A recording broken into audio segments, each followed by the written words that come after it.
The hell are you supposed to be?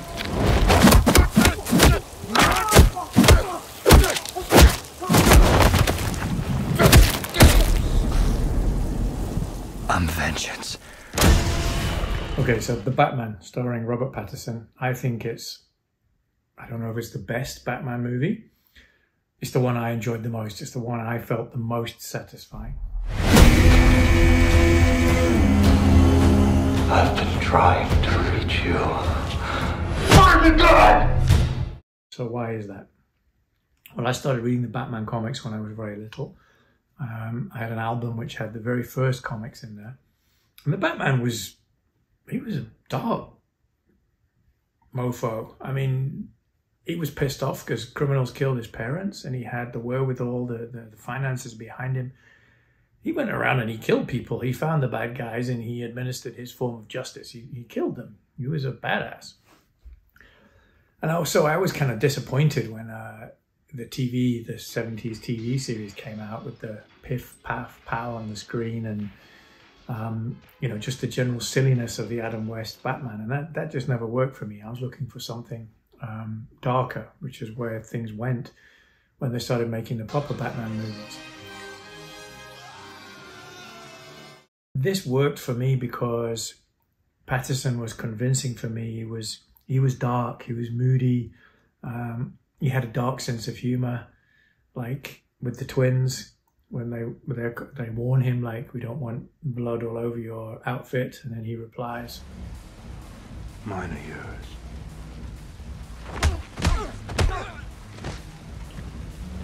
I mean, it's dark humor, and there's a couple more instances of that later.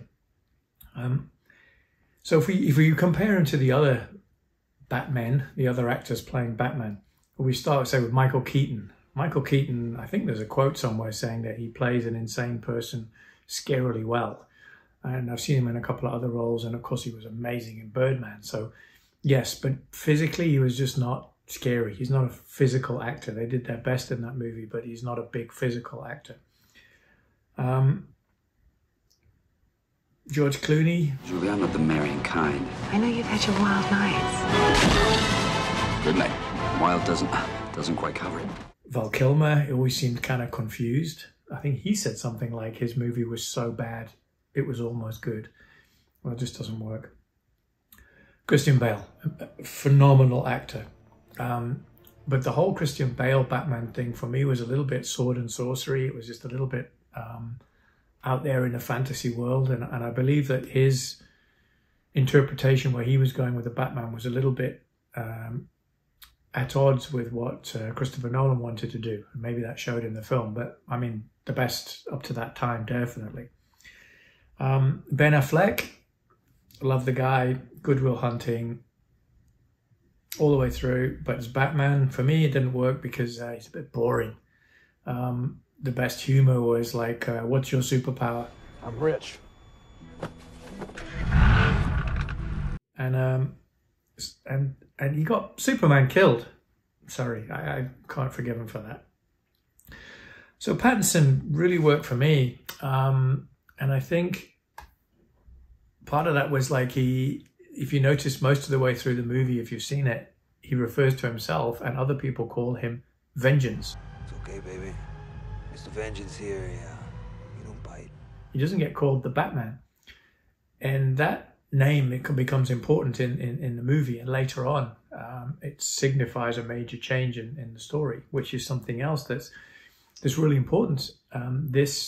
We'll come back to it, but this movie has a story. It has an overall arcing story. It holds together. And within it, the Batman character evolves as well, which is something that doesn't really happen in many of the other movies. They show Batman Begins, Christian Bale, and how he gets to where he was. We can teach you to become truly invisible. But then he's kind of stuck. But this one has got the evolution of a character, and that's what really appealed to me. There's Falcone. You can't talk about a Batman movie without talking about the villains.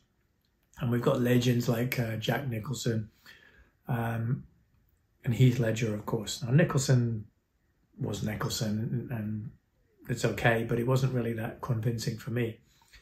Heath Ledger was incredible, as everybody applauds him for. Cops and lawyers wouldn't dare cross any of you. I mean, what happened? Did your balls drop off? But his version of the Joker just wanted to see the world burn. There wasn't really any motivation. There wasn't any real... there's nothing that a person could relate to. So that was a problem, I think, for many people with that character. Amazing acting, but it was a character you couldn't really get under the skin of because he was a total nut job. Some men just want to watch the world burn. Arnold Schwarzenegger, Danny DeVito, Jim Carrey, love these guys, amazing. But as villains, it was just silly, just not really threatening, just a bit wacky, silly. So I like this Paul Dano character. Dano, I'm assuming, Dano, sorry if I'm mispronouncing it. When we first see him, I thought it was Bill Gates, which is scary enough, as that's one scary dude in real life. So that got my attention. And then he was convincing, and also his story holds together. He had a real reason for what he wanted to do. He was an orphan. He felt abused. He had angst. He knew about he'd investigated and he knew about the corruption, particularly of the Wayne Foundation. He knew what was going on. The whole thing kind of fell together. And he had this metaphor going on that it was a dirty, corrupt city that needed to be washed clean. So that was the... okay, stop here if you haven't seen it yet, but that was why he wanted to breach the flood barriers and have the water come in and clean the city. So the whole thing fitted together, and he was convincingly mental, but also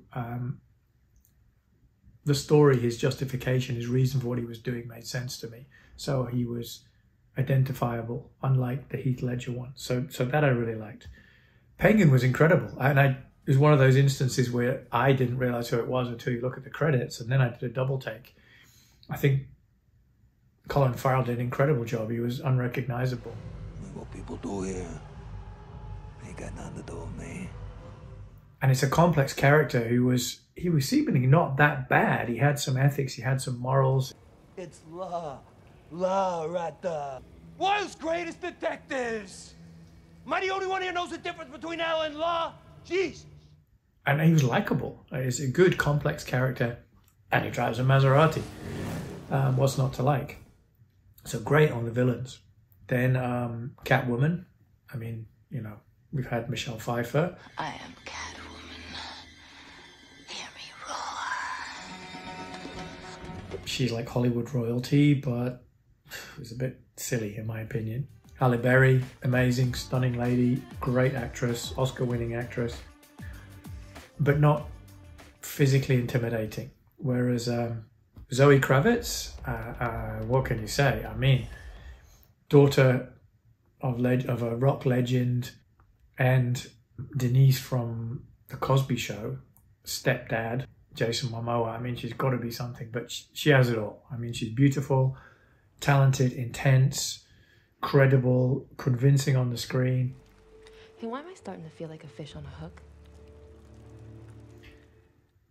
I think they did a good job in the fight choreography as well, that she's doing some high kicks and turns, etc. And she's still a lightweight physically, a lighter weight physical person. So she's able to stun them with multiple kicks, for instance, but she's not knocking them flat on their ass because she's just, you know, she's probably got, what, 50, 55 kilos to give. So I thought that was realistic. It was well done. But I mean, yeah, charismatic, enticing, sexy, intense, complicated. I have a thing for strays. It just worked, and I thought she was fantastic. And the motorcycle element as well, which comes later. Awesome, great villain. Well, villain stroke. Great character. Dark, kind of a villain, but Batman's teammate, reluctantly from his side. Yeah, complicated. That's what I liked. Commissioner Gordon, not an old man in a trench coat, so this was a nice change. He helps Batman escape the police station. We gotta get you out of here. Yep. punch me in the face. Takes a chance, which was cool. I like the idea of a strong character like that. He saves the mayor, throws himself on top of her when she's getting shot at. Ballsy, upstanding, strong character, and I like to see that rather than just the old-fashioned Commissioner Gordon, the man sort of, what shall we do, Batman? No, I mean it was a convincing character in his own right. I like that. And we mustn't forget that when Batman is down at the end and Selina, Catwoman, is getting beaten up, she's in danger of getting stabbed, and the Batman is struggling to get up, gives himself the dose of what presumably was adrenaline, and he's pulverizing that Riddler follower, and it's Gordon who stops him, and to whom Batman responds and calms down when he's pulverizing that guy's face. You can't talk about Batman without the Batmobile. And yeah, the original Batmobile was just a classic. It was, at the time, it just had everything, the looks, the ridiculous wings that fitted with Batman. It was an icon. We all had the one. I had a little Model 1, and I'm sure many of you did too, and it was cool. I mean, it was a big American flash car, but it's still cool because it's Batman. They got into that scenario of expanding it, making it more ridiculous, but slightly modernized and jet-powered or apparently nuclear-powered through the various movies, and it got further and further away from a practical car. So I really like this version that Pattinson's Batman was driving, because apparently it's a Chevy V8, it's a muscle car, armored. It was just raw. I really appreciated that, but also it's something you can aspire to. I mean, we could, if you save your money, you can buy a V8 muscle car. You're not going to probably make it bulletproof, but it was something that you could identify with and imagine driving, and I think that worked much better than some rocket-powered bullet that only Batman can drive. And that leads on to the bikes, the Bat bikes. So we have to remember, Batman can't fly. He can swing a limited distance, but he's not Spider-Man. So how does he get around the city? A modern congested city, a big car like the ones we've seen, it's not practical, and it attracts a lot of attention. Motorcycle is perfect, and it's something that's used in the old comics as well. It's an original part of Batman. So that I really liked, not just because I'm a biker myself, but it really worked. And again, the bikes, the Batman bike is it's known as a drifter, which is a Honda CB750 modified. It's something that you can buy. You could buy a bike like that and ride it around, and that, for me, that means that I feel like Batman. I feel like I could do it, and that draws me to the character. I think it's very clever, rather than some ridiculous bike like the one that comes out of the wreck of the Batmobile in the Nolan movie. The tires are just too wide. I remember reading an article from a stuntman saying that thing was just a bitch to drive. You can't go around corners. It was horrible. The tires are too big. It's just unrealistic. So I much preferred this version where you can imagine yourself riding it. And then also to add that Catwoman's on a bike, and she's on a modified BMW RT, I believe. Beautiful. It just gave you so much scope. It fits perfectly. They can get through the traffic. It's got a bad image. It's wearing leathers, a helmet, which is useful for identity, particularly for the Batman. And he can still wear it as if he's Bruce Wayne, and as long as he hasn't got the cape and the outfit on. So it just works really well. And it's got that beautiful scene at the end where they ride next to each other for a short while as they're saying goodbye.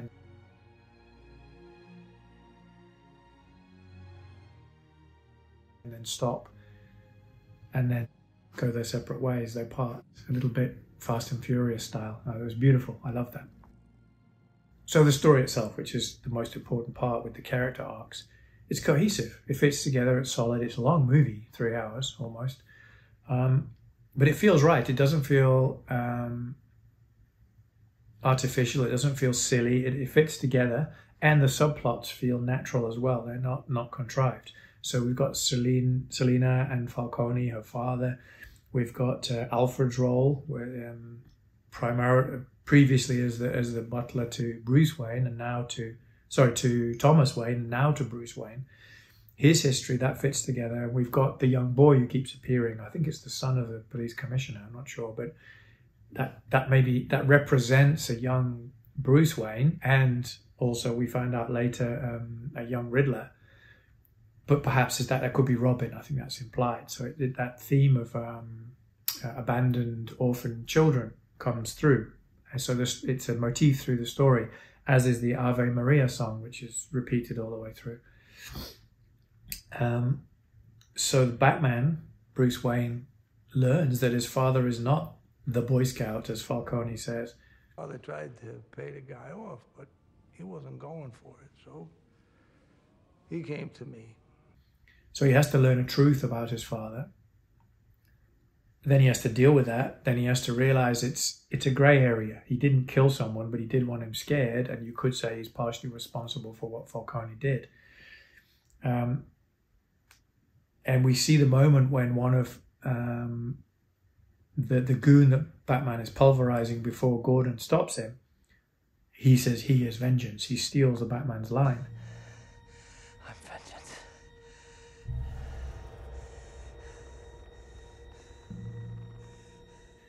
Which underlines the transition, the vacuum that's created, because now, okay, if Batman is not vengeance anymore, what is he? And we see that he changes from a reactive, vengeful character, just exacting revenge against any person, any evildoer who represents the people who killed his mum and dad. He turns into a symbol of hope, and literally that very powerful scene where he's carrying the light, leading the people away from the wreck inside the flooded auditorium. And so it's symbolic of this change, where he's not this dark, hidden character exacting his own personal revenge in a uncontrolled fashion. He's now a character on the side of the downtrodden. He is somebody who understands them, even though he comes from great wealth, and he's using that the way his father intended, to try and make change and to lead, and most importantly, to give hope. And that's the message. Vengeance won't change the past. Mine or anyone else's. Because the end of the movie, it's not happy. And he even says, things will get a lot worse before they get a lot better. So we're leaving him, the Batman character, and the city in a mess. And it is dark, it is corrupt, it is it's flooded, it's not cleaned, it's like a sewer. But he has a purpose now, and the people have responded to him as someone who's there to help them and stand for them and show them an example of courage and hope. And that for me is a good, solid story. And I think that's the uplifting feeling you get at the end. It's not a silly, and it's fairy tale, everything is fixed. No, it's a mess, and you've got to work hard. But he's found his purpose, found his role, and is beginning to be beloved of the people. And then you add the details, like we see that the emblem on his chest, the bat emblem, half of it becomes a knife when he needs it. When he needs the adrenaline jab, where does he stick the adrenaline into? His bulletproof costume. Oh, there's a small hatch, a circular hatch that he can put it in. Beautiful little details like that. We see that Bruce Wayne, when he's out of the suit, is bruised and scratched and scraped because he's been thrown down the street and shot and beaten. And he does take blows in the film. He's not superhuman. He's a high-functioning human, but he's not a superhuman. We see he puts black around his eyes, and that runs. And it's the movie did win. Was nominated 2023 Oscars for hair and makeup for those reasons. I mean, you might wonder why. It all seems to be dark and greasy and wet, but that's what they were going for. Apart from a couple of very rare scenes, because you only see Batman twice in the daylight, or at the dawn when he's with Selina, where she set up the bat signal, and then later when they're riding the motorcycles, and it's not a bright sunlit dawn by any means. It's all dark and rainy, and it's matched by the cinematography that's using the lenses they created for that mood. So I think it's a complicated, tight, finished product. It worked really well. It left me satisfied, uplifted, motivated, and I am very interested to see what comes next.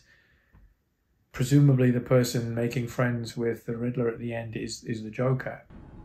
The less of them you have, the more one is worth. And so we wonder if there's a sequel involving those two characters. Who's the Joker? Is it Joaquin Phoenix, for instance? I'm really looking forward to it, and I hope it maintains this feeling, this cohesive, powerful darkness that makes me think this is the best one so far.